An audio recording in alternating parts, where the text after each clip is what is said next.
Episode की शुरुआत में हम देखते हैं कि गुआन ने दोही को बचाया है और वो दोही से कह रहा होता है कि उसे अपना ध्यान रखना चाहिए क्योंकि गुआन की सबसे कीमती चीज़ उसके पास ही थी। दोही देखती है कि गुआन के ऊपर एसिड गिर गया है, बट गुआन उसे अपनी पावर्स से ठीक कर लेता है। जब दोही उसे पावर्स यूज़ करते हुए देखती है तो बहुत ही हैरान हो जाती है। तब वो गुआन से कहती है कि इसका मतलब अटैक वाली रात को जो कुछ भी हुआ था वो उसने नशे में नहीं देखा था, बट वो सब कुछ हकीकत में हुआ था। तब वो गुआन से उसकी रियल आइडेंटिटी के बारे में पूछती है। तब गुआन उसे बताता है कि वो एक डेमन है। बाद में वो लोग पुलिस स्टेशन जाते हैं पूछताछ के लिए। तब पुलिस वाले दोही से पूछते हैं कि क्या उसे किसी पर शक है। तब दोही खुद ही फाइनेंस मैनेजर के बारे में सोचने लगती है कि उसका कातिल ही दोही पर अटैक कर सकता है, बट दोही उन्हें कुछ नहीं बताती है। उसी वक्त पुलिस वाले गैम्बलिंग वालों को पकड़कर लाते हैं पुलिस स्टेशन में पूछताछ के लिए। उनमें एक सुकन्यो नाम की औरत भी होती है। वो गुआन के पास जाकर उसकी कॉफ़ी पीने लगती है और गुआन को वार्निंग देती है कि उसकी लाइफ बस अब एक डोर से बंधी हुई है जो कभी भी टूट सकता है। बाद में गुआन दोही को घर छोड़ने के लिए जाता है। तब वो रास्ते में दोही को बहुत चिल्लाता है कि उसने अपना ध्यान नहीं रखा और उसे अपना ज़्यादा ध्यान रखना चाहिए। अब जब दोही को भी गुआन का सच पता चल गया था तो वो उसे कभी चिराग का जिन तो कभी पोकेमॉन बुला के उसका मजाक उड़ाती है। तब गुआन उसे बताता है कि वो लोगों की विश पूरी करके उनके साथ में कॉन्ट्रैक्ट करता है और ऐसे वो लोगों की मदद करता है। तब दोही गुआन से कहती है कि इंसान ऐसे लोगों को सुपर ह्यूमन कहता है। अब दोनों को पता था कि गुआन के पास पावर्स है और ये भी पता था कि गुआन वो पावर्स दोही की हेल्प से ही यूज़ कर सकता था। तो दोही गुआन को उसका बॉडीगार्ड बनने के लिए कहती है ताकि जो उस पर हो रहे अटैक्स है उससे उसे बचा सके और गुआन अपनी पावर्स को भी यूज़ कर सकता है। बट गुआन उसे मना कर देता है। वो दोही को उसके घर के नीचे तक छोड़ता है ताकि अटैकर उस पर फिर से अटैक ना कर सके। और जब वो लोग घर के अंदर चले जाते हैं तो हम देखते हैं कि वो अटैकर दोही के घर के बाहर तक पहुंच गया था और फिर हमें उसका फेस दिखाते हैं। वो वही पहला अटैकर होता है। जब गुआन घर जाता है तो उसका मैनेजर उसे सजेस्ट करता है कि उसे दोही का बॉडीगार्ड बन जाना चाहिए क्योंकि डेमन्स असल में गार्ड्स ही हुआ करते थे। और हम देखते हैं कि मैनेजर अभी वही बुक पढ़कर ये सब कुछ बता रहा था। तब गुआन उससे वो बुक छीन लेता है। बाद में दोही उसे मैसेज करके अपना टैटू लेज़र कराने की धमकी देती है, बट गुआन को कोई फ़र्क नहीं पड़ता। गुआन उसे कुछ रिस्पॉन्स नहीं देता है।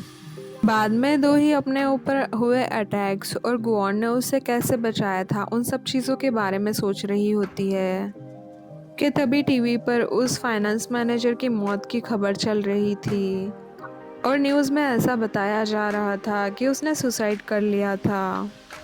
तब दोही चेयरमैन जू को कॉल करके उसके बारे में बताती है कि उसने दोही को कॉल किया था और वो बहुत ज़रूरी इन्फॉर्मेशन देना चाहता था। और दोही उन्हें ये भी बताती है कि उसे इसकी मौत में कुछ गड़बड़ लग रही है। तब चेयरमैन जू से ये सब चीज़ें ना सोचने के बारे में कहती है और अपने चीज़ों पर ध्यान देने के लिए कहती है और फ़ोन कट कर देती है। और बाद में हम देखते हैं कि वो अपने सेक्रेटरी को कॉल करके उस मैनेजर के सारे फाइनेंशियल ट्रांजैक्शंस निकलवाती है पूरे एक डेकेड के। जब वो उन्हें चेक करती है तो उन्हें बहुत सारी ऐसी चीज़ें पता चलती है जो उन्हें अब तक पता नहीं थी। अगले दिन हम देखते हैं कि गुआन अपने मैनेजर से कहता है कि उसे टैटू शिफ्ट करने के लिए उसी जगह जाना होगा और वही सारी चीज़ें रिक्रिएट करनी होगी, जैसे कि टेम्परेचर और बाकी सारी कंडीशंस भी वैसी ही होनी चाहिए जैसी अटैक के टाइम पर थी।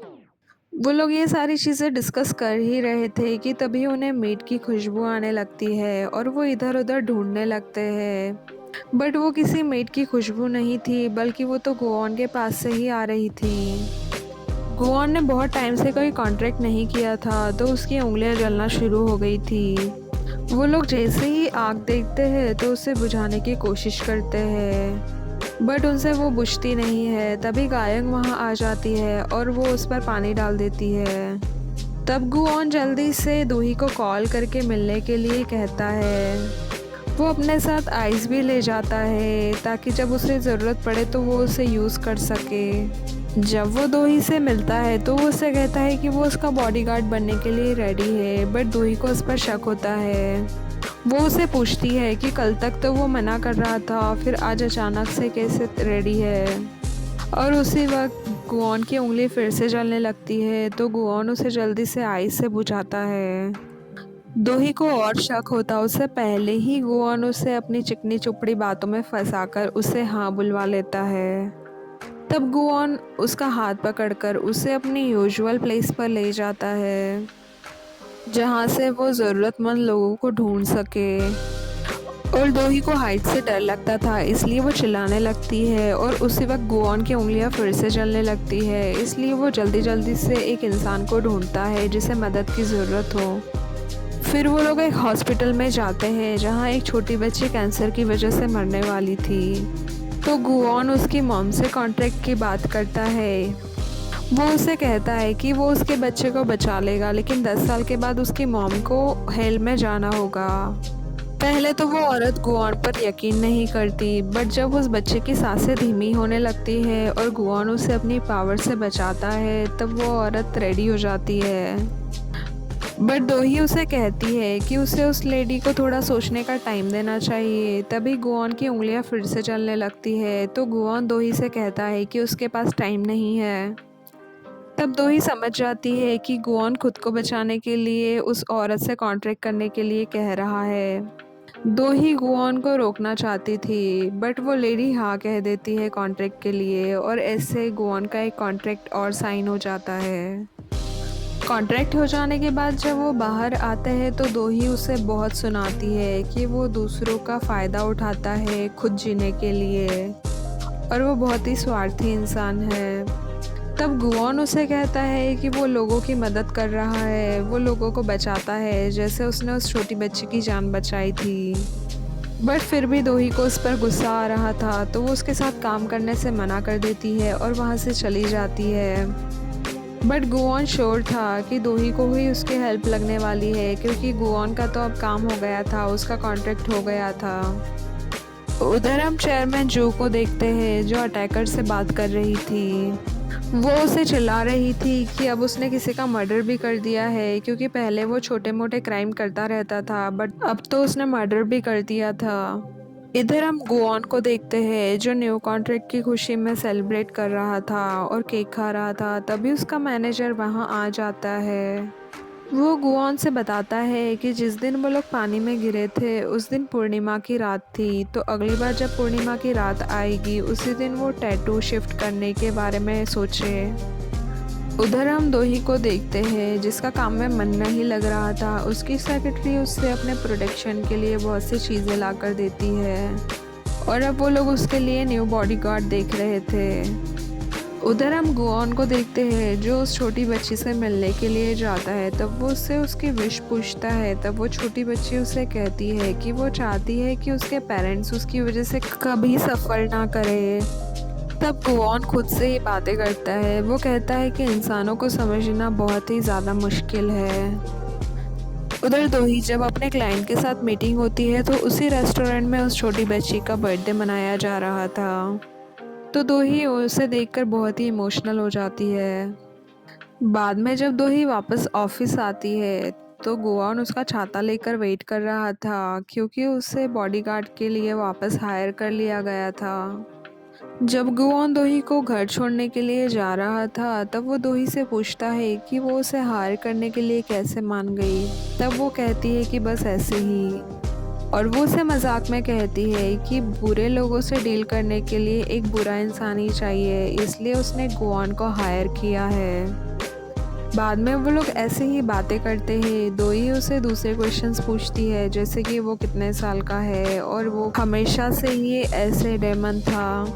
तब गुओन उसे बताता है कि वो 200 सालों से डेमन है और उसके पहले वो इंसान हुआ करता था, बट उसे अपने इंसानों वाली ज़िंदगी याद नहीं है। वो लोग ये सब बातें कर ही रहे थे, तब दोही को चेयरमैन जू का मैसेज आता है जिसमें I love you and goodbye लिखा हुआ था। तब दोही उन्हें कॉल करती है क्योंकि चेयरमैन जू दोही के साथ हमेशा ही ऐसा मजाक किया करती थी, बट जब वो कॉल अटेंड नहीं करती है तो दोही उनके घर जाती है। जब दोही उन्हें देखती है तो चेयरमैन जू की ऑलरेडी मौत हो चुकी थी। तब दोही गुआन से रिक्वेस्ट करती है कि वो चेयरमैन जू को बचा ले, वो किसी भी तरह का कॉन्ट्रैक्ट करने के लिए रेडी है। तब गुआन उसे कहता है कि वो मरे हुए लोगों को ज़िंदा नहीं कर सकता। और अगले दिन चेयरमैन जू का फ्यूनरल होता है। दोही बहुत ही उदास थी। उसे अपना पास्ट याद आता है। जब उसके मॉम डैड का फ्यूनरल था तभी चेयरमैन जू उसके पास आई थी और उसे कंसोल कर रही थी। दोही अपने माँ बाप की मौत के लिए खुद को जिम्मेदार बताती है। तब चेयरमैन जू से बहुत समझाती है कि उसकी उनकी मौत में कोई गलती नहीं थी। और प्रेजेंट में हम देखते हैं कि सोकोन दोही के पास आता है और उसे समझाने की कोशिश करता है। उनकी बातों से पता चलता है कि चेयरमैन जू की डेथ हार्ट अटैक से हुई थी। वो कहता है कि चेयरमैन जू ने मरने से पहले एक ऑडिट टीम बनाई थी, बट अभी वो ऑडिट होल्ड पर रखा गया है। और ये सारी चीज़ें दोही को बिल्कुल पता नहीं थी। ये दोनों यही सब डिस्कस कर रहे होते हैं कि तभी वहाँ सुहान आ जाती है और वो अपने बड़े भाई सुकमिन की बुराई करने लगती है कि मॉम उसे बिल्कुल पसंद नहीं करती थी। चेयरमैन जू ने उसे एक बार जेल भी भिजवाया था, बट अभी चेयरमैन जू की मौत के बाद में सब लोग उसे मस्का लगा रहे थे। जब सोकोन वहाँ से चला जाता है तो सोन दोही से कहती है कि सोकोन और दोही के बीच का जो बॉन्ड है वो बहुत ही स्पेशल है क्योंकि वो आउटसाइडर्स थे। फिर वो दोही से कहती है कि दोही खुद को सुकौन जैसे भी समझने की कोशिश ना करे क्योंकि वो तो फिर भी जू फैमिली का ही मेंबर था, बट दोही का तो उनसे दूर दूर तक कोई नाता नहीं था। बाद में वो वहाँ से चली जाती है। फिर जब दोही सबको देखती है तो उससे ऐसा लगता है कि यहाँ सब पार्टी कर रहे थे और किसी को भी कोई दुख नहीं था। तब वो वहाँ से जाने लगती है और हम देखते हैं कि अटैकर भी उस पार्टी में था। वो सिक्योरिटी टीम के साथ था। वो सीसीटीवी कंट्रोल रूम में चला जाता है और दोही उदास होकर चेयरमैन जू के गार्डन में चली जाती है। दोही उनके साथ बिताए हुए पल याद कर रही थी और वो इमोशनल हो जाती है। तभी चेयरमैन जू का पोता वहाँ आ जाता है। वो सिगरेट पी रहा था तो दोही उसे रोकती है क्योंकि चेयरमैन जू को सिगरेट की स्मेल पसंद नहीं थी, बट वो दोही को धमकियाँ देने लगता है कि अब तो ये सब कुछ उसके पापा का होने वाला है और बाद में ये सब उसका हो जाएगा। और वो ये भी कहता है कि आज तो सिगरेट बनती है क्योंकि उसके हिसाब से आज बहुत ही खुशी का दिन था। और वो दोही को और धमकाता उससे पहले ही गुआन वहाँ पर आ जाता है। तब वो गुआन को भी बुरा भला कह देता है। जब वो वहाँ से जाने लगता है तो गुआन दोही का हाथ पकड़ के अपनी पावर्स यूज़ करता है और दरवाज़ा उसके मुंह पर बंद कर देता है, जिससे उसे लग जाती है और इस बात पर दोही को हंसी आ जाती है। बाद में दोही ड्रिंक करती है और चेयरमैन जू को याद करती है। तब गुआन ऐसे ही दोही से बात करने लगता है। वो उसे बताता है कि फ्यूनरल में काले कपड़े इसलिए पहने जाते हैं ताकि जो मर चुका है वो अपने परिजनों को फॉलो ना कर सके। वो अपने ही लोगों को पहचान नहीं पाते हैं क्योंकि उन्होंने काले कपड़े पहन लिए थे। तब दोही गुआन से कहती है कि आज चेयरमैन जू बहुत अकेली होगी क्योंकि उनके सारे अपने लोगों ने काले कपड़े पहने थे।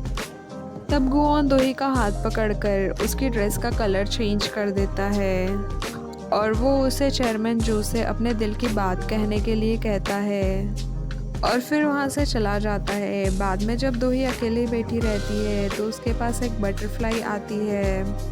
वो दोही के हाथ पर बैठ जाती है जैसे कि वो खुद चेयरमैन जू ही हो। तब दोही उससे अपने दिल की बात कहती है। वो चेयरमैन जू को थैंक्स कहती है। बाद में सारे फैमिली मेम्बर्स इकट्ठे होते हैं। तब सुओन सबसे कहती है कि दोही यहाँ पर क्यों है क्योंकि वो उनके फैमिली की मेंबर नहीं थी। पुलिस वाले उनसे पूछताछ करने वाले थे। वो उन्हें बताते हैं कि चेयरमैन जू ने मौत वाली दिन कोई दवाई ली थी जब दोही उस दवाई का नाम सुनती है तो वो कहती है कि चेयरमैन जू को उस दवाई की एलर्जी थी तो वो खुद से वो दवा क्यों लेंगी। तब पुलिस वाले कहते हैं कि वो ये इन्वेस्टिगेट करेंगे। चेयरमैन जू की यूजुअल दवाई की बॉटल में दवाई बदल दी गई थी जिसकी वजह से उन्होंने गलत दवा ले ली थी।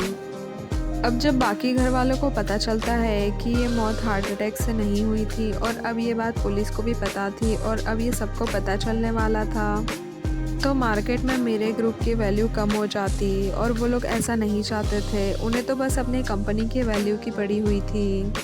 वहाँ अगर कोई परेशान था तो वो बस दो ही थी। बाद में पुलिस वाले पूछते हैं कि चेयरमैन जू की इस एलर्जी के बारे में किस किस को पता था। तब दो ही उन्हें बता देती है कि घर में सारे लोगों को पता था और डॉक्टर को भी पता था। बाद में दो ही उस फाइनेंस मैनेजर की बातों के बारे में सोच रही थी। उसे लगता है कि उस मैनेजर को रियल कल्प्रिट के बारे में पता था इसलिए उसे मरना पड़ा और फिर बाद में चेयरमैन जू भी उसके बारे में जांच करने वाली थी इसलिए रियल कल्प्रिट ने उन्हें भी मार डाला। तब दो ही सोचने लगती है कि रियल कल्प्रिट वहाँ पर बैठे हुए लोगों में से कोई भी हो सकता था। तभी चेयरमैन जू के बच्चे बाहर जाने लगते हैं। वो सबको ये बताने वाले थे कि डेथ हार्ट अटैक से ही हुई है। वो सच सबसे छुपाने वाले थे। वो वहाँ से फ्यूनरल वाली जगह पर जाते हैं क्योंकि वहाँ चेयरमैन जू की विल अनाउंस होने वाली थी। तब दो ही बाहर जाकर सबके सामने सबको ये बता देती है कि उनका मर्डर हुआ था। तब गार्ड्स उसे अंदर जाने से रोकते हैं। तब दो ही वहाँ से गुस्से से निकलने लगती है। तभी विल अनाउंस होती है और विल के अकॉर्डिंग अगर दो ही 1 साल के भीतर अपनी मैरिज रजिस्टर करती है तो वो चेयरमैन बन जाएगी और अगर वो ऐसा नहीं करती है तो सारी प्रॉपर्टी चैरिटी में चली जाएगी। इस बात से दो ही को जितना शॉक लगा था उससे ज़्यादा जू के घर वालों को लगा था। वो सब दो ही पर गुस्सा करने लगते हैं और उसे कहते हैं कि वो सच में तो ये प्रॉपर्टी नहीं लेने वाली है। तब दो ही कहती है कि उसे रोकने का बस अब एक ही तरीका है कि कोई उसका मर्डर कर दे और वो चेयरमैन जू से प्रॉमिस करती है कि वो उनकी मौत का बदला लेकर रहेगी। फिर वो गुआन के पास जाती है और उसे शादी करने के लिए कहती है और वो चेयरमैन जू की दी हुई रिंग गुआन को देती है और इसी के साथ एपिसोड 3 भी यही ख़त्म हो जाता है। Thank you for watching. If you liked what you saw, make sure to subscribe for more content.